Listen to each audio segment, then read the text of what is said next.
Ashley, could you check your watch? I am trying to find the time. And, actually, you know what? Matt It's time Wilson, to shut down the computer. Matt Wilson, you have your watch. I've got a watch. Let me see. Oh, you know what? Nope. Oh, yeah. It says it's time for free money! And cue the computer shutting off. Free money! My college football picks against the spread, but not just my college football picks against the spread. We are joined, as we are every so often, by our good friend, the Director of Sports for the Arlington Convention and Visitors Bureau. It is Mr. Matt Wilson. Thank you. Hey, Matt. Thank you. Matt, I'm Appreciate it. so sorry you have to sit through this. It's okay. I mean, Hold on. this really qualifies as community service. I want you to say something. I want you to say something that you said before we came on the air about somebody loving this segment. My mom. My mom and sisters love this segment. It's America's favorite segment, guys. It really isn't. Are you gonna tell Matt Wilson his mom is wrong? No. Jalen Wilson would not take that very well. Well, tell her I apologize, but in the scope of America, I don't think it is America. It may be Miss Wilson's favorite, but I don't think that. And I think by getting Mrs. Wilson, you also get all of Hockley County. All of Hockley County. And that, if you want to talk about a county that has always represented America to me, Hockley Oh, County. Come on. As Hockley County goes, so goes America. No. Matt Wilson is here because our first game is happening in your neck of the woods. For free money, but we're going to go through all the college football games. If you're interested, had a little bit of a regression in the mean last week. 2-4-2. That's what we like to hear. But still 18-6-3 on the year. Bad picks. 18-6-3. Terrible picks. If I go 500 the rest of the year and I end up 12 games over 500, you're wasting people's money. I will take that. You can get paid to do that. Ashley, what is our first game? Our first game up is we've got number 23, Texas A&M versus Arkansas. It is at 11 a.m. on Saturday, and A&M is a 23.5-point favorite. And it is at Jerry World. AT&T Stadium in Arlington, which is a big reason why Matt Wilson is here. Not the only reason. Not the only reason. We also just like you being here. So it is the Southwest Classic. Here's the thing that I will always come back. Okay, I think that it's fair to say that A&M is in a better place right now than Arkansas is. Ooh. Out on a limb, I know. Arkansas just got done losing to San Jose State at home. That's a bad That's loss. a bad loss. Did you see that stat about Chad Morris? I saw it. Can I say it? You can. Yes. Chad Morris has not beaten a P5 school yet. Yeah. Of his 18 wins, they're all against G5 and FCS. Yeah, that is not good. So I want to start by saying Arkansas is probably not going to win this game. Careful out there. I know. Hot take. But the thing about this, and you know from going to the Southwest Classic each year, this game is always it's one of those games where it doesn't matter how good these teams are, that they always find a way to play a close and, let's be honest, weird game. Yep. It's always a weird game. It's like when we were talking about Iowa and Iowa State. Whenever they play, it doesn't matter. Yeah. It's just a weird game. And this is a weird game. As a result, by that factor alone, and by the history of this game, I'm going to take the points. I'm going to take Arkansas plus 23.5. Just because I think it'll be close, because this game is always close. It doesn't matter if this is 0-4 Arkansas against number 1 ranked A&M. It would find a way to be a 9-point game, and with a late special teams touchdown for A&M sealing it. I'm going to take Arkansas on the points. I'm with you, and the reason being is A&M has a way sometimes of playing down to the level of competition. Arkansas has an embarrassing loss last week. I mean, an incredibly embarrassing loss. It was a bad loss. To a team that, if I'm not mistaken, got beaten by Tulsa pretty handily. Yes. If I'm not mistaken. Very much. It's a lot of points, so I'm going Arkansas. Yeah, this is a value play. If this were a 13.5 point game, we'd be talking different story. Different story. But this game feels like, because of the history of this matchup, it's always close. It's always just a fun, weird game that I think people forget about. Like, if they're watching on TV, they're like, oh, okay, there are other games on at 11, and then Twitter starts going nuts at halftime. It's like, Arkansas's up 24-23. It's like, oh, well, got to watch the second half. And college football in AT&T Stadium, and I'm not saying that because I represent Arlington. Right. Just wink, wink. Can we have some money? Anytime teams play there, it seems like the level of competition is better. I mean, the Auburn-Oregon game. Yeah. It was a terrible game for 3 quarters. Yeah. I mean, just awful. And then fourth quarter was just insanity. The other thing is, and I promise we'll move on to the other games, but I know A&M fans always bring the heat at that game too. Yeah. There's always like an invasion. Yeah, Of for sure. Maroon. So it'll be a fun atmosphere out there, AT&T Stadium for the Southwest Classic. I like Arkansas plus 23.5. Ashley, what's next? Another game dear to your heart. Yes, up next we're going to the Big 12. Texas Tech at number 6 Oklahoma, Saturday at 11. OU favored by 27 points. My heart hurts. There's somebody here who's a Texas Tech grad and a proud Texas Tech alum. Ooh. And with that, I That will is toss it rough. over to Matt Wilson. This Oklahoma team is just they're too good for us right now. I mean, Texas Tech, down to what amounts to be their third string quarterback. A very thin defense, a defense that plays pretty well, I think the defense is pretty good. but has very little depth. Correct. I would even say no depth.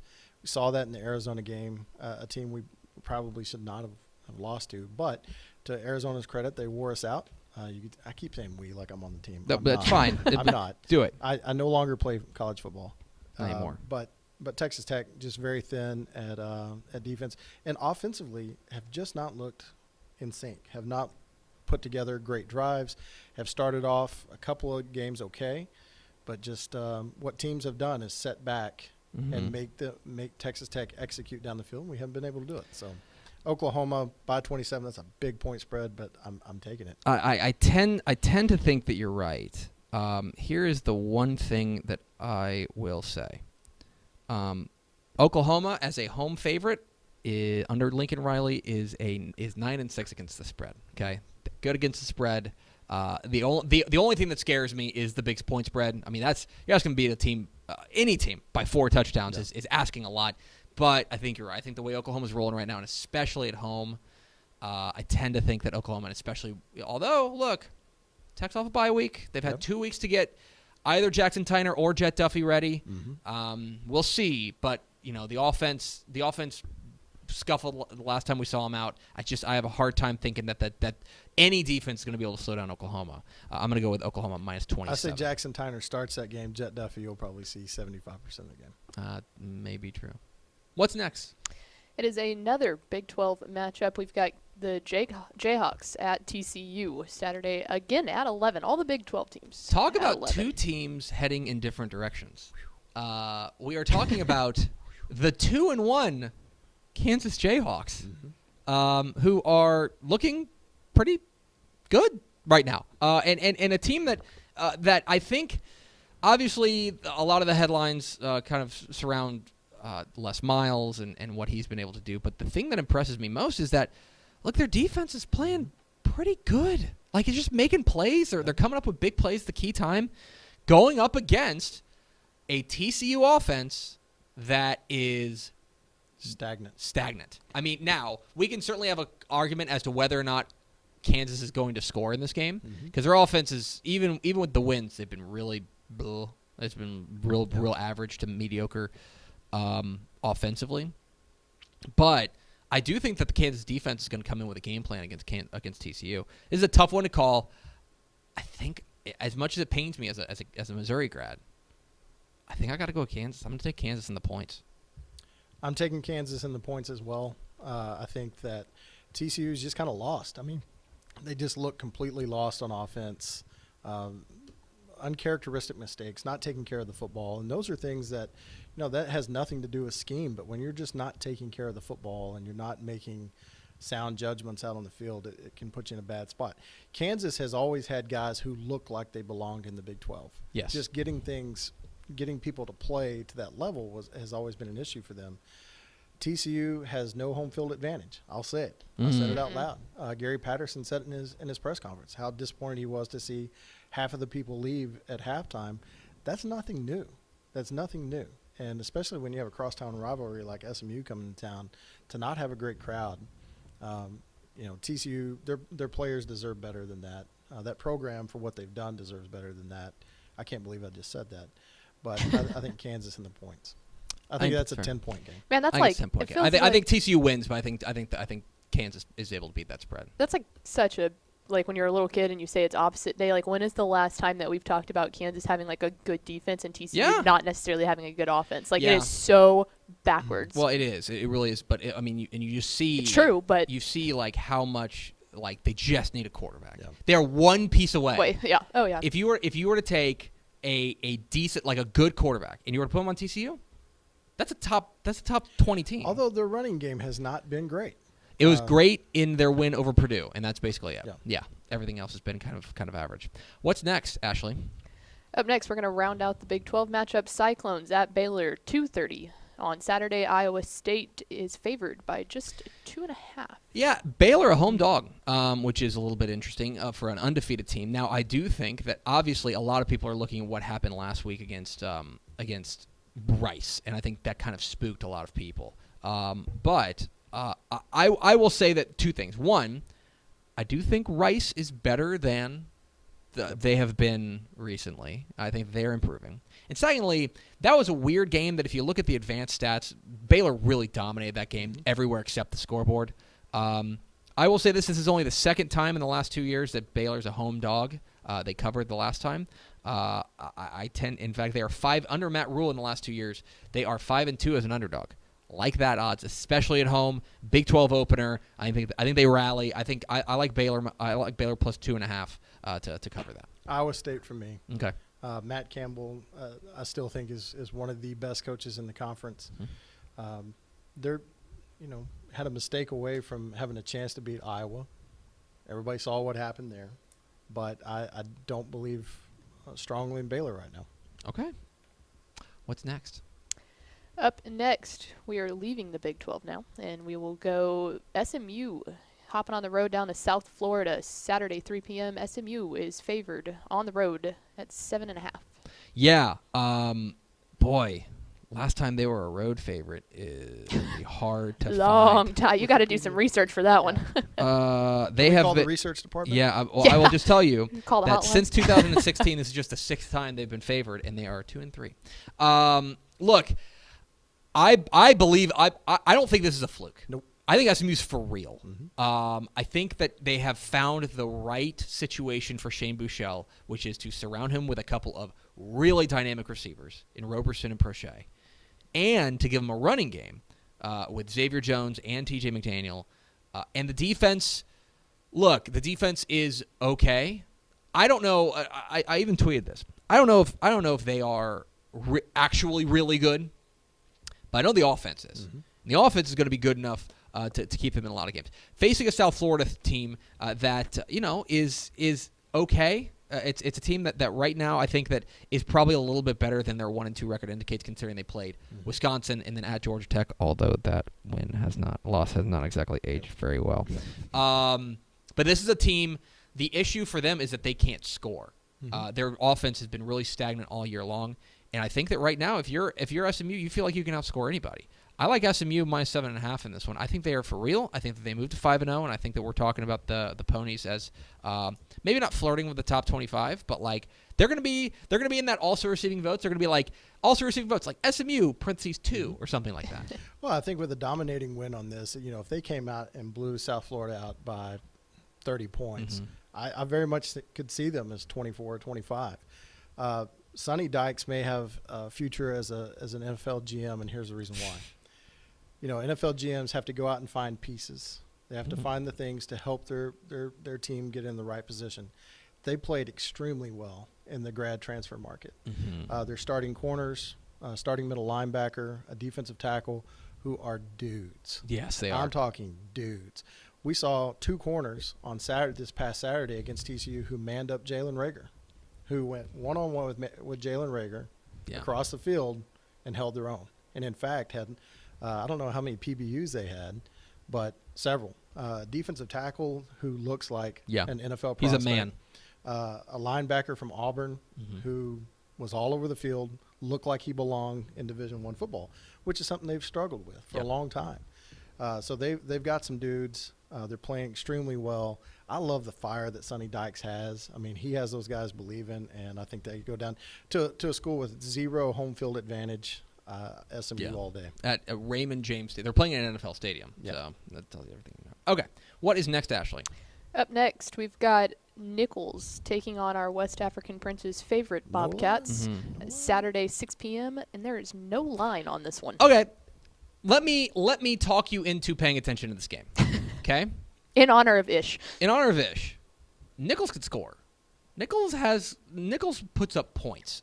They are, in fact, they are one of the higher scoring teams. They're averaging 35 points a game, and that's with a game against Kansas State, at Kansas State in there. They are a team that can they can throw the ball really well. They got a quarterback in Chase Fourcade who's really good, and they can run the ball as well with Julian Gums. This is a team that could score. I don't know if they could stop anybody, which is look, Texas Half State the teams in college football. Texas State's going to win, and so this is to me they better win. Texas State wins this game. It's FBS versus FCS. It's going to take a special thing for me to take an FCS team, especially an out-of-state team. But I would watch this game. Nichols is not just some team rolling in off the street. Still, I like Texas State. I didn't grow up. Sorry, pardon me. I lived for 7 years in Kyle, Texas, just up the road from San Marcos. Love the city. Shout out to Herbert's Taco Hut. Yeah. Matt Stepp will know what I'm talking about. Texas State needs to have a really good home crowd. Mm-hmm. It would warm my heart, even though I have zero ties whatsoever to Texas State. A program that I feel like could really make some noise in this state if they ever really got, that surge behind them of their students and their alumni, and certainly know some great alumni from there. Texas State wins this game, and I hope that they continue to build on that program because Texas could. I think that would be a great program to see do well in the state. I totally agree. I've long thought that if they get I think Jake Spavital could be the right guy to infuse that program. But you talk about a team, a program that you don't have to talk really hard kids into spending 4 years in San Marcos, Texas. That should be grad state U. It really should be. If you're a big time Division I athlete that is looking for an opportunity to play, Texas State should be a place that you should look at. It's a great campus. It's a great school. It's right in the middle of the state. I do not work for Texas State. Yeah, but I could. You could. But you could be like an admissions counselor there. Yeah. I'm telling you. What's next, Ashley? Up next, we have another Conference USA matchup. It is the Miners taking on the Golden Eagles Saturday at 6. Southern Miss favored by 26. So Southern Miss is not a good football team. They're 2-2, but their wins are at Troy and then home to Alcorn State. And this is a team that I can tell you the defense is bad, and I can tell you that they don't do particularly anything well offensively. This is not a good team. I mean, they throw the ball pretty well. Jack Abraham, their quarterback's pretty good. I could tell you all about how Southern Miss is a pretty bad team. But this is UTEP on the road. And is batter a word? There's got to be a better more way to say bad. it. Worcester. Like Worcester. And UTEP is 0-3 against the spread this year. I think they go to 0-4. I'm going to take Southern Miss minus 20. I can't believe I'm laying 26 and 26. I'm laying 26 plus twice in this so far because I took. I'm with you. I can't believe I'm saying it, but I'm with you, and I'm not going to speak on it again. Yeah, that's fine. What's next, Ashley? Up next, we are sticking with Conference USA here. We've got Louisiana Tech headed down to Houston, 6 p.m. La Tech favored by 9 on the road. Okay. You ready for this? No. I have a feeling you and I are going to go in the same direction on this, and I don't like it. Rice wins this game outright. Yeah. Boo. They're going to win this game. Upset special. You're fixing to lose money, people. This is your upset special. Upset special. Rice is trending up. They are figuring things out. They run the ball well. This is not a particularly good rushing defense team for Louisiana Tech. They're going to run the ball well. They're going to force a couple turnovers. Rice wins this game outright. I'll certainly take – I'm going to take Rice plus 9, okay? I'm taking Rice plus 9. If you are the kind of person who likes to roll the dice and you want to see a little bit of investment on money bang for your buck, I would consider a money line here. I think there's money to be. I think at home. I think Rice, a night game at Rice Stadium. The Owls win this game. At Rice Stadium, who goes to Rice games? I was about to say, is a night game at Rice any different than a morning game at Rice? Y'all be nice. Y'all be nice to my good friend Mike library. Bloomberg. I love their band. Oh, they've got a great band. Mom's great. Do I see people getting jacked on that one? Probably not. Mm-hmm. But I take Rice straight up. Yeah, I'm telling you. Special. I'm telling you. I think Rice is trending up, and I think they are. Even last year, you remember who they beat really late last year. They beat. You're listening to live coverage of me doing some research I should have done. Do I need to do some hold music? You remember they beat Old Dominion at home in a game that nobody gave them a chance. Every year they have gotten better under Mike Bloomgren at home, and they always surprise somebody at home. I think they do it this week. I think they nip Louisiana Tech. I like them straight up, but I'll certainly take Rice plus 9. I'm going to cut this whole thing when you get this wrong, and we're going to post it. That's fine. Everywhere. Look, I'm wrong a lot. I will wear it. I'm wrong a lot. But you know what? Fortune favors the bold, and I believe that the Owls are going to beat Louisiana Tech this week. What's last, Ashley? You heard it here first, people. And last, but definitely not least, Houston coming to the land of the mean green at 7 p.m. UNT favored by 7. Well, they're Can I favored get by a go mean green? They're favored by 7 now. I will tell you that the chaotic savvy investors perhaps got it when it was 2.5 before the De'Ara King announcement. Do we get to unpack that or not? Or have you already unpacked that on another show? The De'Ara King thing? Yeah. I mean, I've issued my take, but this is your floor. I mean, I put it on a message board. I'm sure a lot of people saw it. Not a fan at all. Of what? Of packing up and leaving. Of the De'Ara King thing? Yeah. I mean, it really, really bothers me. And I think if I'm using the correct parlance here of today's youth, it has me triggered. You're triggered. Ooh. It has me triggered. 10 out of 10. It has me shook. You're ooh. Yeah, I didn't see that. I do not get shooketh very often. So it is obviously bizarre. Yeah. It is obviously bizarre, and it's something we haven't seen before. This makes me and my kind of whole point about this is I think that there is and I'm purely speculating here, but I still wonder if there's a good chance he transfers, and I wonder if he just doesn't mesh with Dana Holgerson. And I wonder if there's just it's not. They saw their leader do it last year. Yeah. With Ed Oliver. Ed Oliver did the same thing. He wasn't as forthright about it. Mm-hmm. He had an injury. Well, but the weird thing is that De'Ara King is De'Ara King is not the prospect that Ed Oliver was. Correct. Ed Oliver, if you want to start, collegiately he is. That's true. Collegially, he's every bit the prospect. But and if you take Ed Oliver at his word, what he was saying, and I tend to, is that he wanted to fundamentally protect his draft stock. Okay. I think De'Ara King's an awesome football player. Oh, for sure. But does not have the draft stock that Oliver does. I mean, he might get drafted, but he'll probably be a wide receiver at the next level. It's a fascinating story that I think we will. It would not surprise me. Somebody's going to write a really good expose on this in 6 months, or a year or something like that, and we're going to get the full story. But there's something we don't know because there's something. It's too bizarre. In any case, you now have presumably Clayton Tune starting this game. Right. I don't think they've announced the starter because they could go with Dana Holgerson's son, but it sounds like it's going to be Clayton Tune. 7 is probably the last place that I would take North Texas. Yep. If it had kept creeping up to 8 or 9, I would have gotten really. But 7.